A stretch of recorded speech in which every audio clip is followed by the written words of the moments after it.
A gente está aqui juntos agora para falar sobre um tema que a gente ama e que todo mundo fala com a gente, né, Fernanda? Vocês não trabalham, vocês viajam. Realmente, a gente só fica viajando, a gente ama viajar. E aí a gente encontra duas pessoas que, como nós, amam viajar. Que é a Dodoro e Selena, os queridos, que são raros, né? Uma unanimidade dentro do meio, que todo mundo ama. E que também amam viajar. Eu imagino que vocês devem passar para a mesma situação que a gente, que é, vocês não trabalham não? Vocês só viajam? Conta aí pra gente. A gente fala isso, não trabalha não. O que você responde? Faz parte do meu trabalho. É, exatamente. Aí, ó, boa. E meus boa, clientes entendem, porque eles sabem que quando eu viajo eu volto mais criativa. Exatamente. Tá vendo? É por eles que eu viajo. Exatamente. E você, Selena? Acontece o tempo inteiro. Nossa, mas você viaja o ano inteiro. Isso mesmo. Não, peraí, repara bem pra você ver. Eu repostei uma foto. Essa foto da viagem de 2014. TBT. Tem muito isso, né? As pessoas... Eu acho até que é legal, quer dizer, as pessoas estão te acompanhando, né? Estão sabendo que você está indo, né? Onde você está indo. Mas pensando, qual foi a melhor viagem que você já fez, Dodoro? Nossa, tantas boas viagens. É difícil de marcar uma. Mas não foi Camboja, não? Você foi, Camboja é um dos tempos mais bonitos. Meteoro também, aquilo me encantou, aquela arquitetura no pico daqueles montes, um negócio quase que impossível de pensar. Então, assim, a Catedral do Sal, para mim, aquilo... tem várias coisas assim que... E eu faço caminhada também ecológica, então o caminho, o silêncio do caminho, tudo isso. Então, eu não sei, cada um tem sua particularidade, cada um tem seu encanto. Né? Então, assim, e sempre somando a vida profissional, sempre somando. Sempre soma, né? Mesmo que você ache que não, mas acaba, né? Sim, claro, a gente começa a ver formas construtivas nessas coisas. Eu era assim, eu sempre gostei muito de história e geografia, desde menino. Eu sempre fui muito de ler espontaneamente, sabe? Que bom então, de ter na viagem, né? Vamos chamar então eu historiador. Assim, eu gostava muito daquela Revista Nacional Geográfica, sim, hoje mudou o nome, né? É lindo, né? E eu comprava aquilo, eu mesmo juntava o dinheirinho, comprava e ficava lendo, mas eu achava aquilo muito distante para mim, porque... Assim, década de 70 era uma coisa de gente muito rica viajar. Né? E com o tempo as coisas foram ficando mais fáceis, viajar ficando mais fácil. Então, para mim, por exemplo, Meteora, que foi um lugar também que eu fiquei encantadíssimo. Né? Quando eu cheguei na agência e falei que eu queria a Meteora, a menina não sabia o que era.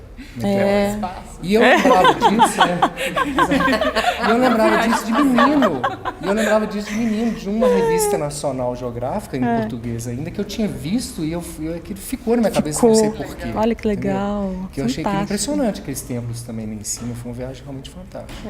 Meteora, nós tivemos que abortar quando fomos na Grécia, que estava de greve, todo o transporte público estava paralisado.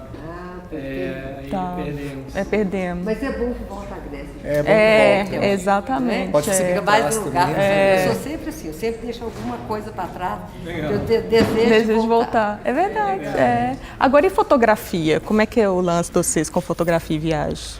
Eu nunca fui obcecado? Eu nunca fui muito bom fotógrafo. E assim, fotografia e outra coisa que era a computação, né? Quando eu peguei início de computação, sempre foi uma coisa assim meio aquele povo lá, sabe? Sei. E eu nunca fui muito bom fotógrafo, né? O Jomar foi meu colega de turma, o Jomar mesmo? De novo, Aí você ficou se sentindo. Aí eu ficava mais assim ainda. Meio dá um complexo. Então assim, e ainda tinha aquele problema daquelas fotos, você batia, você não sabia se ficou boa ou não ficou, né? Você bateu aqui, mas na verdade você estava focando no outro lado e tal. Com as máquinas digitais e agora atualmente com os telefones, as máquinas atingiram uma qualidade muito boa para o nível nosso de viajante, né? Nada profissional, é claro. Se eu colocar um iPhone na minha mão e um iPhone com o Jomar, muito provavelmente a foto dele, eu tenho 100% de certeza, a foto dele vai ser 10 vezes melhor do que a minha, né? Né, gente? Cada um no seu, então, né? Assim, agora, eu viajo muito sozinho, né? Então, às vezes eu volto e falo assim, meu Deus do céu, só tem foto de prédio. Você esquece de fotografar, né? Esquece, que legal. Quando eu nos lugares tirando foto das coisas. E você não se sente sozinho, viajando sozinho? Não. Que pergunta. Não, isso é uma coisa que eu e a Dodoro tem muito em comum, né? Você viaja muito. Eu gosto do silêncio, eu gosto muito da minha companhia também. Adorei o que você falou. Gosto da minha companhia, isso é bom, né? Mas a viagem é bom, né? Muito bom. Eu gosto. E eu, quando eu viajo, eu também fotografo pouco, assim. pouco assim, né? Eu não sou muito de ficar olhando fotos depois, né? Eu gosto de olhar. O meu olhar é que faz a diferença para mim. Sim. E eu acho que quando eu estou andando, eu sempre ando de coração aberto. E adoro o imprevisto. As primeiras viagens que eu fazia, eu tinha muita preocupação de cumprir um roteiro. Tinha que ver tudo, falta mais isso, falta mais... Agora, eu abro meu coração e ando, eu faço uma pesquisa antes, e vou descobrindo as coisas quando eu estou aberta. Eu entro numa loja, eu começo a conversar com uma pessoa do local, de repente eu descubro um endereço, uma outra coisa que não tem, aí eu vou naquele endereço, descubro um outro. Então eu estou muito mais aberta hoje, mais leve para viajar. E quando você está com alguém, você sempre está limitado ao desejo do outro. Ao desejo do outro. Então sempre tem que dividir o tempo. E eu acho isso bem razoável. É justo. Eu não esqueço de uma vez que a Fernanda foi para o Uruguai. E aí ela foi sozinha, né? Aí ela falou assim, que libertador, eu tá aqui, eu ficar no hotel, se eu quiser ficar no hotel. Nossa, achei, né? Eu fazia uns passeios e aí você sempre encontra uns brasileiros que querem fazer amizade, eu ficava dando perdido, eu te encontro ali, e aí eu sumia, porque eu queria ficar sozinha, não era pra fazer amizade, porque é um momento que eu escolhi pra isso, né? E também sozinho você tem a oportunidade de ver algumas coisas, por exemplo, ano passado eu fui na China, né? E eu fiz uma viagem um pouquinho diferente, que eu fui pelo interior da China, visitei alguns parques e tal. Mas eu estava com um amigo meu, ele é mais de cidade, eu sou mais de parque e tal. Mas em Hong Kong eu reparei um negócio e ele passou a gostar também de reparar isso. Eu reparei nos andaimes em Hong Kong. Que é a cidade lotada de tecnologia, como é que chama? Nem é neon mais, né? Mas tem muita placa, muita coisa, né? E os andaimes são de bambu. Uma coisa impressionante, eu ficava... É mesmo? Os andaimes são de bambu e muitos andares. Assim, e eficiente, né? E eficientes são os andaimes de bambu. Mas... Quando eu subi lá na parte alta, lá, que é o mirante da cidade, assim, tem um shopping que estava sendo feito atrás. Um shopping, né? Uma obra muito grande. Eu trabalhei com shopping. O shopping é muito grande, é muito profissional envolvido e tal. Os andaimes do shopping eram de bambu. Eu fiquei impressionado. Sério? Porque eu tinha visto, assim, reformas de fachadas de prédio e tal. Uma obra grande como um shopping. Que legal. Assim, você jamais imaginou se surpreender com andaime já uma viagem. Mas é uma coisa que eu só pude ver porque Não, reparamos, né? Nós fomos... a gente vê com outro olhar. A gente não é arquiteto, né? Mas a gente estava falando de andar sozinho. E eu vi num dia que eu desci no hotel, porque eu estava com ele, a gente conversava e tal. Aí um dia eu desci sozinho, nós separamos para fazer alguma coisa. E nessa hora que eu estava sozinho, eu comecei... Gente, os andaimes são de bambu? Aí comecei a reparar, os andaimes eram de bambu. Agora eu acho que, por exemplo, a pessoa que não é da área viajar com a gente acaba sofrendo ou ganhando, né? Não sei, porque a gente olha o tempo inteiro, né, Dodô? A gente o tempo inteiro está olhando um prédio, olhando uma casa, olhando uma grade, olhando alguma coisa e tal, né? Eu tinha uma amiga que uma vez ela viajou comigo e ela falou assim, eu voltava pro hotel com dor no pescoço, porque você me mandava olhar para cima o tempo inteiro, coisa que eu nunca tinha reparado. Foi o caso do bambu agora, né? É engraçado que eu... há uns anos atrás, eu viajava com uma série de endereços de coisas novas. Sabe, uma coisa que os arquitetos estavam fazendo e tudo, eu queria ver tudo. E hoje eu olho muito mais o antigo. Porque eu acho que mesmo os novos dele, eles tiraram os antigos, sabe como? Sim. Então hoje eu olho muito mais a coisa, o passado. Eu acho que acaba que tudo é uma releitura. Acaba. Então, é tão atual o passado, né? Por exemplo, eu ia, vamos supor, vou a Buenos Aires, procurava ir num barzinho moderno que o arquiteto atual fez. Hoje não, hoje eu vou num espaço que é antigo, que é tradicional no local. Então eu acho que assim, a comida também, o tradicional. Hoje eu preocupo muito mais com isso. Depois você dá a dica para nós que a gente vai para lá. Acaba que é globalizado. Exatamente. Tem muita literatura, né? Ainda mais hoje em dia que a informação corre. O antigo me atrai muito mais. Isso aí que você está falando, eu tive 3 experiências com isso, foram assim, impressionantes. Um foi Meteoro, que nós acabamos de falar, né? Aqueles mosteiros lá em cima, né? E as Bíblias, né? As Bíblias desenhadas à mão, né? Nossa, me lembrei do Nome da Rosa. Tinha partes que ele falava de iluminuras, né? Isso, e tal. Machu Picchu, na hora que eu cheguei até chorei. Aquela cidade no meio da floresta amazônica, no alto, eu até chorei. Nós não fomos. E outra que eu fiquei impressionado foi, já tinham me falado, você achou as coisas na Grécia grandes? Eu falei, são enormes, as colunas são enormes, tal. Espere chegar no Egito. Eram os deuses astronautas? Foi a pergunta que eu fiz. Porque as pirâmides, gente, você até, em termos construtivos, você até consegue mais ou menos entender como que eles conseguiram subir as pirâmides. Mas os templos, eu não consegui entender como que eles passavam aquelas vigas. Porque subindo os pilares, eles iam, sei lá, o sistema de roldano, não sei o que, eles iam conseguir colocar um em cima do outro. Mas são vigas imensas, se eu medir algumas no pé, 8 metros, 2 por 2 blocos maciços de granito. Você está falando Machu Picchu? Quando eu fui trocar minha aliança né, de bodas de prata, e eu falei com meu marido, ele falou, vamos fazer uma festa? Eu falei, não, eu quero uma viagem para Machu Picchu, quero trocar lá em cima, as alianças lá em cima. E nós trocamos lá em cima. Levei as alianças. Sério? Levei você tem esse champanhe, registro? Tudo. Tem muito registrado. Porque você tá aqui, né? Tá aqui. Tem Tá mais... algumas fotos. E aqui? Mas tem algumas fotos. Eu raramente revejo as fotos, eu vi muito pouco. Eu não olho muito fotos, não, quase não olho. Que engraçado. Eu tenho isso, eu não olho muito, não. Também não. Como, por exemplo, Feira de Milão. Eu vou fotografar, dificilmente eu olho. Depois, tá sempre aqui na cabeça. Fica. Sim. Eu acho que a foto, para mim, é mais porque todo mundo fotografa. Aí você fala, vou fotografar também. Mas... E o que você, de viagem, assim, que você fala assim, porque a gente sempre quando viaja, pelo menos a gente, não sei se vocês também, às vezes vão falar, volta com algum trem, né? Tipo café gelado. Café gelado, Nova York. Nova York, eu aprendi lá café gelado. Aí trouxe pra cá, amo café gelado. E vocês? Eu não sou muito com comida, né? Eu tenho um problema com comida. Meio bem complicado, assim, a vida inteira. Todas de comida. A vida inteira eu sempre tive muita dificuldade de fazer vários regimes para engordar, porque eu não tenho fome. Então, na hora que tem que comer. Que privilégio! Nossa, ou não, né? Então, também. Inclusive, o problema de viajar sozinho, para mim, é a hora de comer. Quando eu tô com alguém, a pessoa lembra, você conversa, você senta, né? No jantar, conversando. Sozinho, eu esqueço de comer. Deve Então, comer. não é com comida, não. Deixa eu ver se eu volto com algum hábito, assim. De viagem. Não tô lembrando, acho que eu preciso pensar. Nesse momento, não. Eu sei, Dudu. Eu como de tudo. E eu adoro experimentar tudo no local. Às vezes, eu tenho algumas amigas de viagem que elas falam, não é possível que você não vai passar mal, porque eu experimento tudo. E eu gosto de tudo. Isso, normalmente, eu como qualquer... Você já passou mal? Não, de comida. Que benção. Como de tudo. Agora, o que eu sinto falta em viagem, eu te falo, café. Café, porque eu gosto do nosso café. O café, eu brinco, é o café de coador. Sim, o contrário, eu sinto falta também, café. Eu gosto de, assim, comprar em viagem coisas do local. Dificilmente eu compro alguma coisa pasteurizada, alguma coisa que é internacional. Eu compro sempre do local.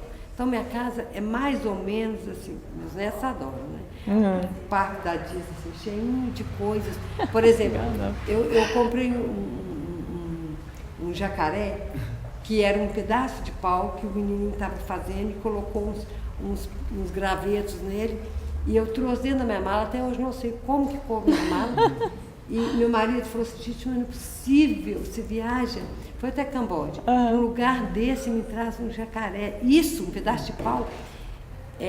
Mas assim, a coisa me encanta. E eu tenho várias coleções, por exemplo, adoro pedra. Então, uma vez eu estava voltando de... Essa da pedra eu conheço. Camboja. Do Nepal. Não, perdão, não é Camboja não, Butão.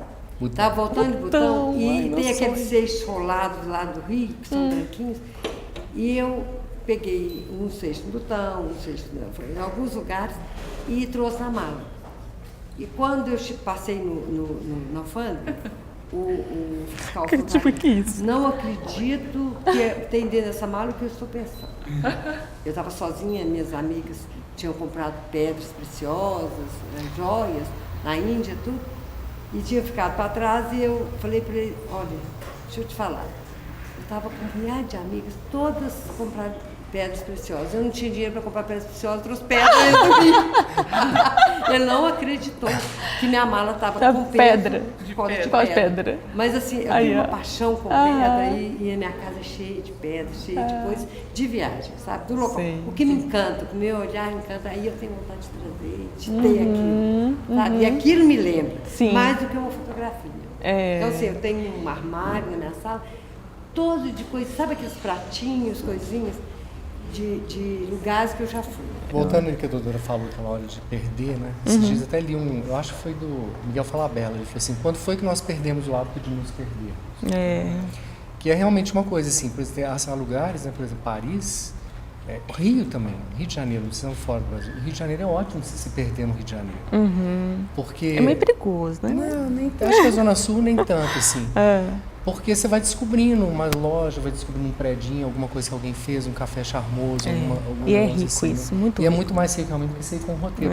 Você vai lá, tem que ir lá, você fica com aquela obrigação, tem que ir naquele lugar.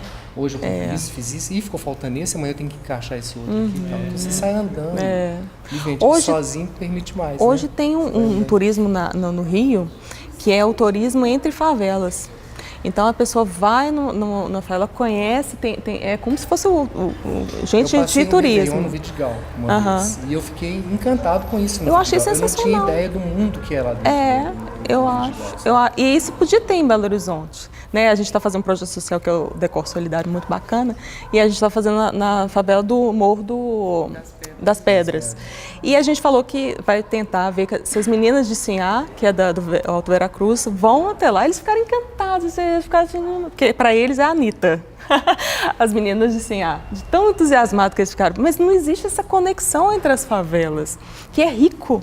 Né, que a gente podia fazer mais, assim. É um passeio sensacional no Rio de Janeiro, que eu não conhecia. Acho que achei daqui ótimo. uns 300, 500 anos, por exemplo, a gente vai bater o olho nas favelas, assim, e agora tem essa linguagem politicamente correta, é um saco, né, gente? Comunidade, favela. Já bateu o olho nas favelas, assim, e nós vamos ter a imagem que a gente bate o olho nas cidadezinhas da Grécia, porque aqui eram muito pobres, as cidades eram muito pobres, né? Aí fica uma coisa lúdica, né? Na Grécia, inclusive, na Grécia, faço isso, eu sozinho começo a conversar com todo mundo. Aí eu fiquei conhecendo um fotógrafo lá, o cara estava fazendo uma foto super bacana, eu fiquei lá conversando com ele. Aí ele falou que era muito pobre, que aquilo, por exemplo, na década de 50, Mykonos e Santorini, não tinha nem turismo, que era muito pobre, que eles não tinham às vezes o que comer. Não sabia disso, que legal. Às vezes não tinham o que comer, e o inverno é muito rigoroso lá. Então eu chegava, por exemplo, na época de inverno, aí ficava pior ainda, a coisa ficava mais difícil ainda. E hoje aquele turismo trouxe muito dinheiro, né? A Grécia, inclusive, são 3 dinheiros, eu achei. Outra história. E assim, hoje as favelas nossas, um dia que eu fui no Vidigal, que eu passei um Réveillon no Vidigal, eu estava numa cobertura em Copacabana, tinha uma menina lá que ela era toda moderna, ela mexia com uns produtos lá que nem tinha chegado aqui em Belo Horizonte ainda, ela falou, vamos para minha casa, porque na minha casa nós temos uma vista melhor. E levou a turma toda que estava na festa para casa dela. Subimos o Morro do Vidigal, 1 hora antes dos fogos, da queima dos fogos. Nossa, primeiro, a favela ela já está sendo descoberta por estrangeiros, por europeus. Já tem várias pousadas, várias casas, vários não sei o que, as pessoas estão usando lá. E tem lugares mega charmosos, mega assim, com uma cultura dali do local, sabe, as pessoas, a transformação que as pessoas fazem daquelas casas muito simples e que ficam charmosas e tal. Vai acontecer, sabe? Daqui a 200, sei lá, eu tô falando aqui 200, não pode ser que seja de 50. As comunidades, nossas favelas, nós vamos ter outro olhar para elas, porque elas fazem parte da nossa cultura, elas são o Brasil e elas realmente precisam descer o morro e mostrar para a gente o Brasil que é. E como são Brasil? É o Brasil?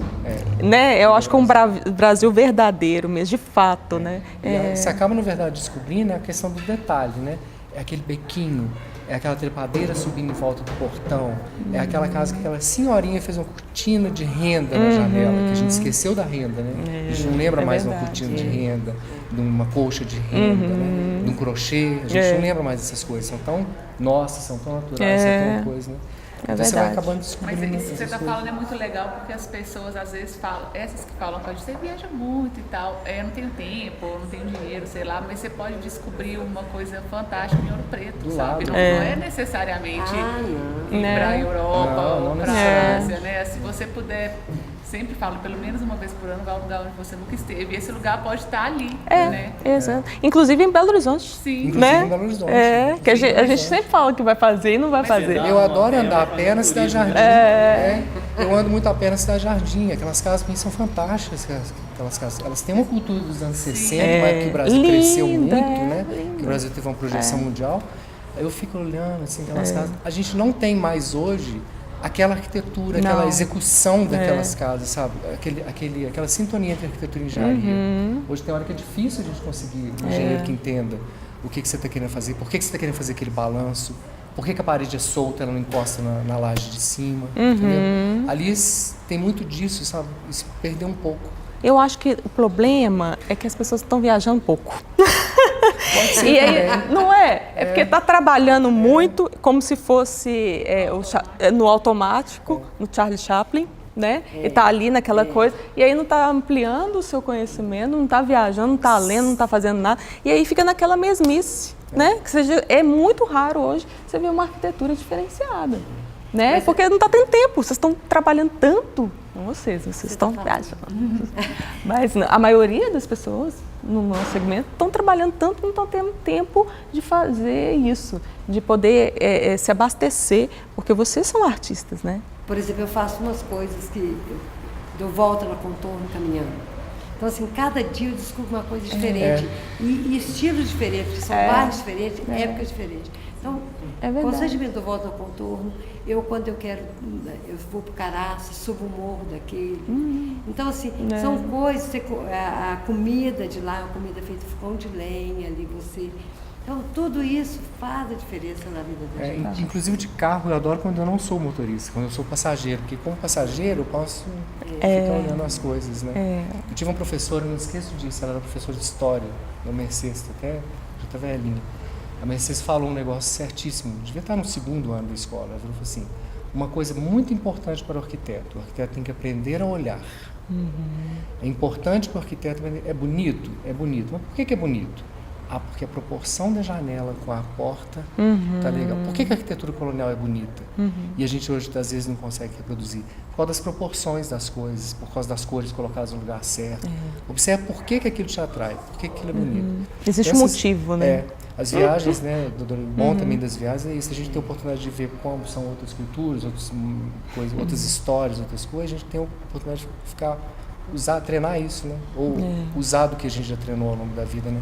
Que é ficar observando, né? Olhando. Só completei, a gente teve um negócio muito engraçado no tempo de Luxor, o guia, ele não era muito bem treinado, era um guia egípcio e tal, e ele chegou falando e mostrando lá em cima, tinha tipo uma grade assim, toda feita de pedra, que tem tudo feito de pedra. Ele falou, os presos ficavam lá em cima, e era na parte principal da nave do templo. Eu estava com amigos que não eram arquitetos, eu falei, como os presos ficavam lá em cima? Se os presos ficassem lá em cima, eles iam fazer xixi aqui no povo aqui embaixo, os ricos que estavam aqui na parte de baixo. Aí, bati o olho, assim, por causa da minha formação, eu fui chegar lá nas igrejas católicas, né, que a história veio dali, na verdade, sabe? Tinha a nave, a entrada, depois tinha a nave principal, e essa parte de cima era para trazer a luz e para a ventilação da coisa, né? E todo mundo temou comigo. Que isso? Você quer temar com guia? O guia está estudando isso, não sei o quê. Aí tinha um desenho feito por profissionais, por arqueólogos, por arquitetos, não sei o que e tal. E eles mostraram o ar saindo, muito quente no Egito, né? Que saía por cima, que aquilo era para dar luz para a impressão, né? Aí você falou, né? falei. O Deus se sentou na parte mais escura e de repente você viu naquela parte mais clara, que era onde estava a presença do Deus deles. Legal. Lá, sei lá, centenas de milhares de deuses deles lá. Né? Tem uma pergunta que sempre falo sobre a Feira de Milão. Doutora, mas precisa de ir todo ano? Precisa. Para mim precisa. Porque assim, a feira em si, o mobiliário, a feira, não, está tudo aí na internet. Mas a postura das pessoas na rua é que faz a diferença. É verdade. Eu passo todo o período da feira, às vezes acompanho determinadas pessoas olhando, porque o mundo inteiro está lá. Eu sempre gostei de ir a desfile de moda. Hoje eu não vou mais, teve uma época que eu ia muito, tinha amigos que mexiam com isso, amigos que mexiam com isso. Mas o que eu gostava não era o desfile de moda em si, é a plateia. O Renato Loureiro falou uma frase há muitos anos, numa matéria de um jornal, e eu era jovem, e eu guardei essa frase dele, e isso me acompanha. O que ele tinha mais medo na vida era do olhar dele envelhecer. Então eu acho que isso é que eu tenho medo, sabe? Então, do meu olhar envelhecer. Então, assim, eu estou sempre... Tem que manter sempre jovial, né? Exatamente. Então, Olhar em exercício, né? Meu olhar, minha alma, eu acho que isso não pode envelhecer. Eu posso, a carcaça que pode envelhecer, mas o meu bem, olhar, né, gente? a Olha minha essa pessoa alma linda. Não tenho. Mas, gente, então eu agradeço muito. Ai, que bom. Aí a gente, eu acho que com isso a gente mostra realmente o que é a essência da arquitetura e do design, que eu acho que os profissionais que a gente percebe estão perdendo um pouco disso, estão muito na maçante do dia a dia, então curtindo pouco. Né? Vocês trazem beleza e vocês precisam de ter isso, né? Vocês precisam de viajar, precisam estar com um cérebro fresco para poder produzir. Então a gente tem esse intuito de fazer isso, esses vídeos, justamente para fazer com que as pessoas façam isso também. Os arquitetos, os designers deslocam, né? Obrigada, viu? Muito obrigada. Nós que agradecemos.